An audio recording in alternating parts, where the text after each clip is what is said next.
Hello everyone, this is me Prashant Tripathi, your mentor for teaching and learning process. In this video lecture, we'll be talking about the chapter 1 of biology ICSE. This video is in collaboration with Infinite Sports Academy. You can find the link on Facebook and Instagram.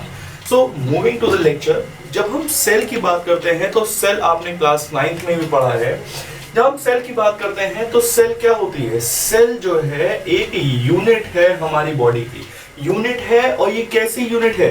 ये एक microscopic unit है. और microscopic unit कहने का मतलब कि ये unit ही responsible होगी हमारी लाइफ में ईच एंड एवरी एक्टिविटीज के लिए.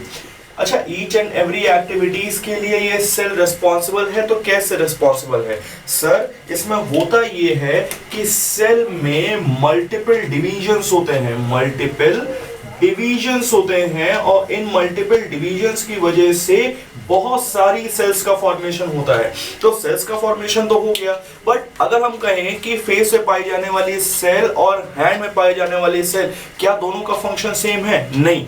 जो हार्ट में पाई जा रही है सेल और जो लिवर में पाई जा रही है सेल, दोनों का फंक्शन सेम है? नहीं. सो यहाँ पर जो मल्टीपल डिविजन्स तो हो रहे हैं और उससे सेल का फॉर्मेशन भी हो रहा है, बट उसके बाद सेल का स्पेशलाइजेशन हो जा रहा है. स्पेशलाइजेशन हो जा रहा है. स्पेशलाइजेशन कहने का मतलब कि सेल स्पेशलाइज हो जा रही है सिर्फ एक काम के लिए. जैसे कि हम एग्जांपल लेते हैं, अगर हमने हार्ट की बात की तो हार्ट में पाई जाती हैं कार्डियक सेल्स, या हम बोलते हैं कार्डियक टिश्यूज. सेल मिलकर के टिश्यू बनाएंगे.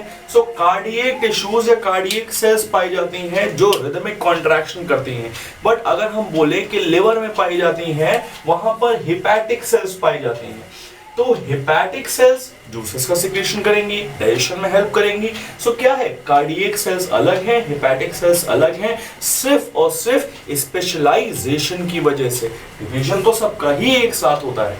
अच्छा, इसके बाद मैं आपसे पूछता हूं कि सेल को एक और चीज बोला जाता है जिसे हम बोलते हैं cell is structural and functional unit of our body. So यहां पर स्ट्रक्चरल और फंक्शनल दोनों की बात करते हैं. यहां पे स्टूडेंट्स आप वीडियो पॉज कीजिए और खुद सोचिए कि इसे स्ट्रक्चरल और फंक्शनल यूनिट क्यों कहा जाता है. चलिए हम देखते हैं. अगर हम देखें तो हमारी बॉडी को स्ट्रक्चर प्रोवाइड करती है सेल, इसलिए इसे हम स्ट्रक्चरल यूनिट बोलते हैं. और हमारी बॉडी के एक एक फंक्शन को परफॉर्म करने का काम कौन कराता है? सेल. इसीलिए हम इसे फंक्शनल यूनिट बोलते हैं. अगर हम अपनी बॉडी से सेल को निकाल दें तो सर, अगर आप अपनी बॉडी से सेल को निकाल देते हैं तो आपकी बॉडी पूरी तरह से धराशायी हो जाएगी और आप कुछ भी नहीं कर पाएंगे. ना आप गेम खेल पाएंगे, ना आप रैकेट उठा पाएंगे, कुछ भी नहीं कर पाएंगे. इसके बाद स्टूडेंट्स हम देखते हैं कि एक बॉडी में कितनी सेल्स पाई जा सकती हैं. सो कितनी सेल्स पाई जा सकती हैं, इस बात पे एम्फेसिस करिएगा. उसके अकॉर्डिंग हम इसको डिफरेंशिएट करते हैं दो पार्ट में, जिसको हम बोलते हैं unicellular organisms and multicellular organisms. Cellular organisms, unicellular means to say only one cell is present. जहां पर केवल एक सेल प्रेजेंट होगी उसको हम यूनिसेलुलर बोलते हैं. और जहां पर मल्टीपल सेल्स मिलकर के एक बॉडी का फॉर्मेशन करेंगी उसको हम मल्टीसेलुलर बोलेंगे, मतलब कि मोर देन वन. अच्छा, यहां पर एक ही सेल प्रेजेंट है तो सर जितनी भी चीजें होंगी, जो भी प्रोसेस होगा, एक्सक्रीशन ले आप, डाइजेशन ले आप, रेस्पिरेशन ले आप, कुछ भी ले लें आप, स्केलेटल सिस्टम ले आप, कुछ भी ले लें, so overall processing is done inside one cell. And when we talk about the multicellular organisms, then the cell are specialised. As I have told you earlier about in the cell division, that when cell divides, it specializes, and then specialized cells are going to form a specific organ or a specific work. So the same process occurs over here too. ये multicellular organism में cells specialized होंगी, एक particular place पर जाएंगी और वहां पर एक स्पेशलाइज्ड फंक्शन परफॉर्म करेंगी. सो जैसे हम अपनी बॉडी की बात करते हैं, so we have different organs, we have different cells और वो स्पेशलाइज्ड फंक्शन परफॉर्म करती हैं.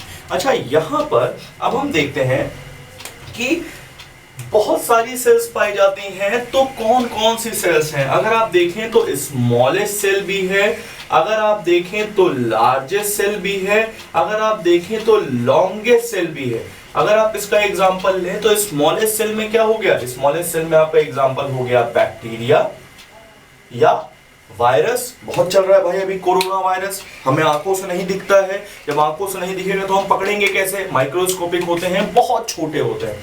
लार्जेस्ट की बात करते हैं तो आपने सुना होगा ऑस्ट्रिच का अंडा। ऑस्ट्रिच का अंडा मतलब कि बर्ड का एग।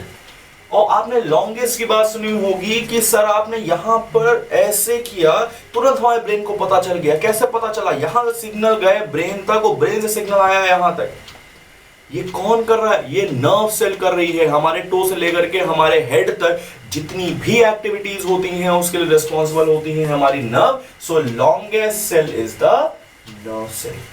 ह्यूमंस में देखें तो ह्यूमंस में लगभग 200 मिलियन सेल्स पाई जाती हैं। लगभग 200 मिलियन सेल्स पाई जाती हैं। आपने बुक में पढ़ेंगे, मैं इसको बताने वाला नहीं हूं आपको। आप मुझे बताइए कमेंट सेक्शन में कि कितनी आरबीसीज पाई जाती हैं, कितनी डब्ल्यूबीसीज पाई जाती हैं और कितनी नर्व सेल या अलग अलग सेल्स कितनी हमारी बॉडी में पाई जाती हैं। अच्छा स्टूडेंट्स, अब हम बात करने जा रहे हैं आपसे सेल के शेप के बारे में। सेल के शेप के बारे में। सो यहां पर अगर हम देखें तो फंक्शन के अकॉर्डिंग ये सेल्स डिफरेंट शेप्स की हो जाती हैं। जैसे कि अगर हम बात करते हैं डब्ल्यूबीसीज की, तो डब्ल्यूबीसी का काम क्या होता है? ये देखिए स्टूडेंट्स, हम एक चीज आपको दिखाते हैं। ये कोरोना वायरस आया आया आया आया आया और क्या करेगा डब्ल्यूबीसी? डब्ल्यूबीसी क्या करेगा? डब्ल्यूबीसी आएगा इसके पास में और आ करके इसके शेप को ले लेगा और उसके बाद इसको एनगल्फ कर लेगा पूरा और हमारी इम्यूनिटी स्ट्रांग हो जाएगी और हम बच जाएंगे। ये तो एक प्रोसेस है। अगर हमने कहा कि एंटीजन ऐसा है, ऐसा आ रहा है आ रहा है आ रहा है, तो डब्ल्यूबीसी क्या करना पड़ेगा? डब्ल्यूबीसी को अपना शेप चेंज करना पड़ेगा इसको इनगल्फ करने के लिए। सेम एज इट इज अलग अलग एंटीजन्स के अकॉर्डिंग शेप चेंज करना पड़ता है डब्ल्यूबीसी को, और चेंज करना पड़ता है इसीलिए डब्ल्यूबीसी का शेप होता है अमीबॉइड, मतलब अमीबा के शेप का होता है। अमीबा जैसे शेप चेंज कर लेता है अपना सूडोपोडिया बनाने के लिए, अपने आप को चलाने के लिए आगे, same as it is WBC जो होते हैं वो अमीबॉइड शेप के होते हैं। अच्छा इसके बाद हम बोले तो आरबीसीज का शेप कैसा होता है? आरबीसीज का शेप अगर आप देखेंगे तो आपने अगर कॉन्वेक्स लेंस देखा होगा तो कॉन्वेक्स शेप का होता है, मतलब थोड़ा सा इस टाइप का होता है, फ्लैटेंड स्ट्रक्चर होता है। ऐसा क्यों होता है?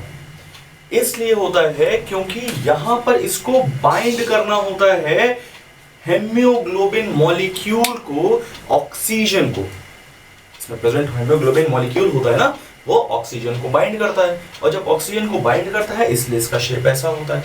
तो शेप के अकॉर्डिंग या हम कहें फंक्शन के अकॉर्डिंग सर शेप चेंज होता रहता है अलग अलग सेल्स का। सो स्टूडेंट्स, अब हम समझने जा रहे हैं सेल के स्ट्रक्चर के बारे में। अच्छा सेल का स्ट्रक्चर सेल एनिमल में अलग तरह का पाया जाता है, प्लांट्स में अगर हम देखेंगे तो अलग तरह का पाया जाएगा, कुछ डिफरेंसेस भी होते हैं, बट यहाँ पर अभी हम जो सेल देख रहे हैं दिस इज एनिमल सेल।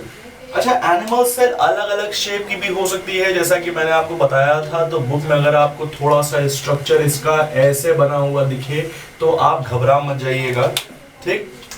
जो सेम स्ट्रक्चर है अंदर के कंटेंट सारे सेम है। सो यहाँ पर जब हम देखते हैं तो सेल को अगर हम देखेंगे तो सबसे पहले इसमें बाहर के साइड में क्या पाया जा रहा है? इसे हम बोलते हैं सेल मेम्ब्रेन। सेल के अंदर पाए जाने वाली मेम्ब्रेन, सॉरी सेल को ऊपर से इंसर्कल करने वाली मेम्ब्रेन, जैसे सेल मेम्ब्रेन। इसके बाद दूसरा हम देखते हैं तो अंदर साइड में हम जाते हैं, so this is ground material, मतलब एक मैट्रिक्स, इसको हम बोलते हैं साइटोप्लाज्म। इसके बाद हम जाते हैं तो ये स्ट्रक्चर जो है इसको हम बोलते हैं माइटोकॉन्ड्रिया। माइटोकॉन्ड्रिया। अच्छा माइटोकॉन्ड्रिया के बाद हम और नीचे आते हैं यहाँ पे, तो अंदर साइड में एक ऐसा स्ट्रक्चर पाया जा रहा है। इस पूरे स्ट्रक्चर को हम लोग डिकोड करेंगे, इसको हम लोग बोलते हैं ओवरऑल न्यूक्लियस, बट हम इसके एक एक स्टेप को देखेंगे। इसके बाहर पाए जाने वाली membrane that is nuclear membrane, nuclear membrane. इसके बाद हम देखेंगे तो यहां पर देखिए स्टूडेंट्स, ये छोटे छोटे पोर्स पाए जा रहे हैं। सो इस पोर को निकालेंगे हम यहाँ पे और इसको हम बोलेंगे न्यूक्लियर, न्यूक्लियर पोर। इसके बाद हम देखेंगे तो अंदर साइड में यहां पर भी ग्राउंड सब्सटेंस, कुछ मैट्रिक्स पाया जा रहा है। इसको हम लोग बोलेंगे, इसको हम यहां से निकालते हैं और इसको हम बोलेंगे न्यूक्लियोप्लाज्म, न्यूक्लियोप्लाज्म। जैसे स्टूडेंट्स यहाँ पे सेल के अंदर पाया जाने वाला जो प्लाज्म है उसको साइटोप्लाज्म बोलते हैं, वैसे ही न्यूक्लियस के अंदर पाया जाने वाला प्लाज्म, इसको हम न्यूक्लियोप्लाज्म बोलेंगे। इसके बाद कुछ ऐसे कॉइल्ड स्ट्रक्चर्स पाए जा रहे हैं। इन कॉइल्ड स्ट्रक्चर्स को हम लोग नाम देते हैं chromatin, chromatin threads, chromatin threads. इसके बाद एक स्ट्रक्चर और पाया जा रहा है, थोड़ा ये ग्रीन कलर का आप देख रहे होंगे यहाँ पे, इसको हम लोग नाम देते हैं न्यूक्लियोलस, न्यूक्लियोलस। न्यूक्लियोलस अगर हम इसे बोलेंगे तो ये प्लूरल फॉर्म में हो जाएगा, न्यूक्लियोलाई से हम बोलेंगे तो ये सिंगुलर फॉर्म में हो जाएगा। अच्छा, इन सब को मिला करके हम लोग क्या नाम देते हैं? Nucleus, nucleus. अब इसके बाद हम देखते हैं तो और भी स्ट्रक्चर्स पाए जाते हैं यहाँ पे, जिसको सबसे ऊपर जो स्ट्रक्चर पाया जा रहा है इसको हम लोग नाम देते हैं गोल्जी बॉडी, गोल्जी बॉडी। यहाँ जो स्ट्रक्चर पाया जा रहा है इसको हम लोग नाम देते हैं endoplasmic reticulum, endoplasmic reticulum. Endoplasmic reticulum के ऊपर कुछ ऐसे डॉट डॉट पाए जा रहे हैं, इन डॉट डॉट पाए जा रहे हैं, इसको हम लोग नाम देते हैं राइबोसोम।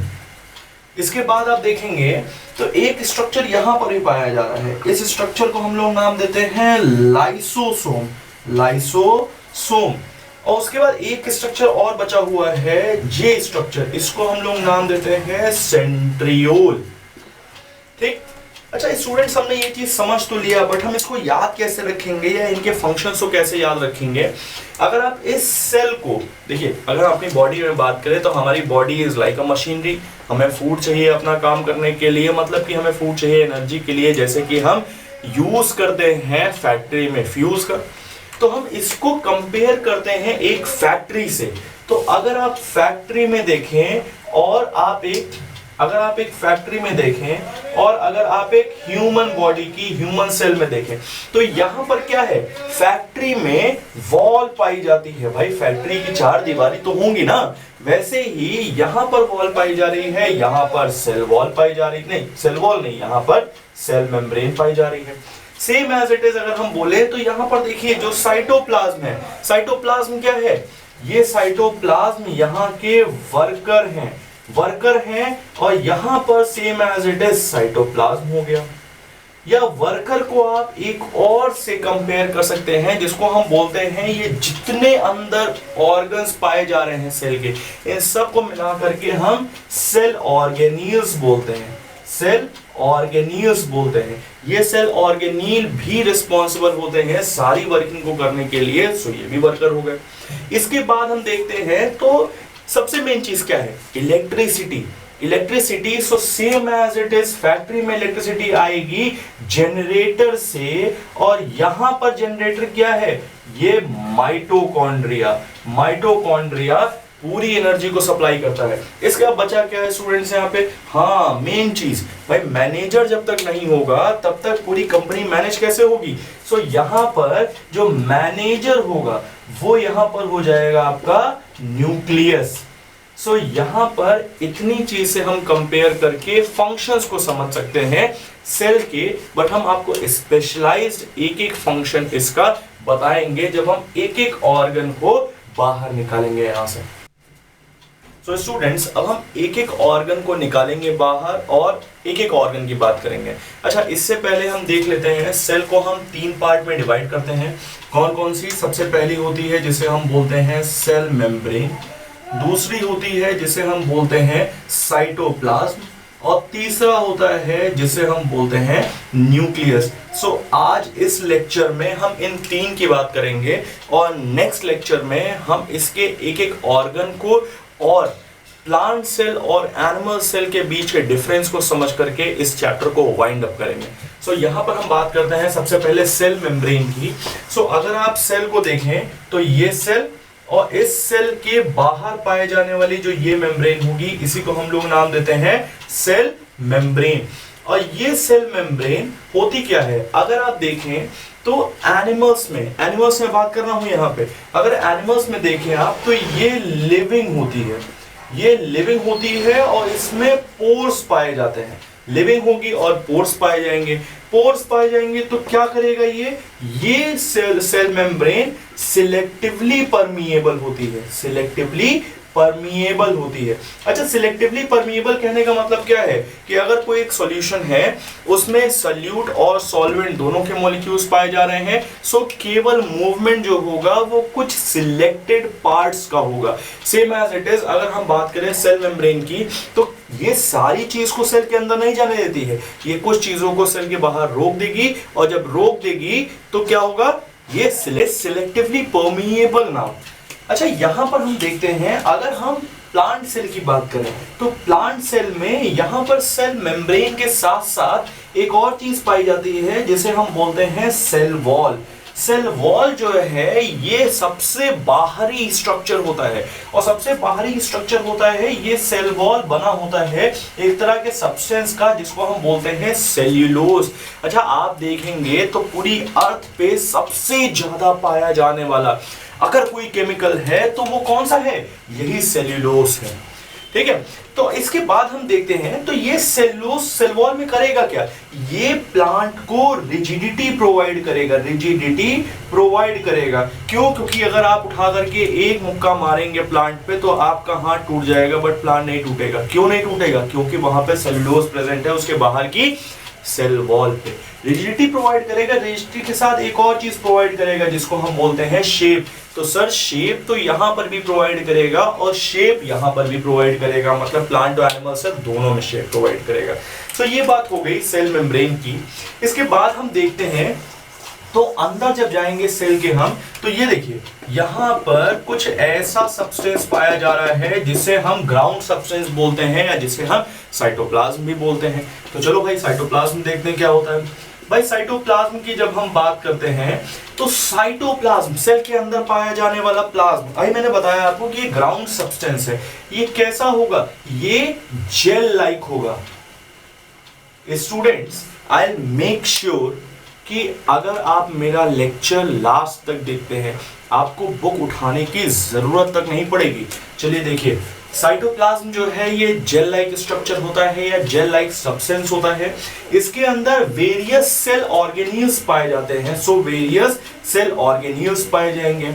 और इसी के साथ अगर हम देखें तो यहाँ पर वेरियस एंजाइम्स पाए जाएंगे।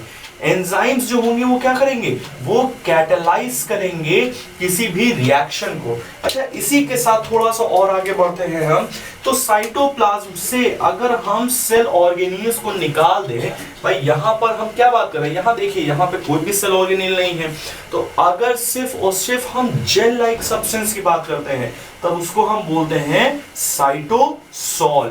सो इतनी बात हमने कर ली साइटोप्लाज्म के बारे में कि सर साइटोप्लाज्म जो होता है ये जेल लाइक सब्सटेंस होता है। इसके बाद ये इसमें वेरियस सेल ऑर्गेनील्स पाए जाते हैं जो फंक्शन करेंगे डिफरेंट। इसमें वेरियस अगर हम देखें तो एंजाइम्स पाए जाते हैं जो कैटलाइज करते हैं डिफरेंट रिएक्शन को सेल के अंदर। और उसके बाद लास्ट चीज हम देखते हैं तो साइटोसॉल। सर साइटोसॉल वो चीज होती है कि अगर आप सेल के अंदर से केवल साइटोप्लाज्म को देखें विदाउट द सेल ऑर्गेनील, तब हम उसको बोलेंगे साइटोसॉल। इसके बाद हम मूव कर जाते हैं न्यूक्लियस की तरफ।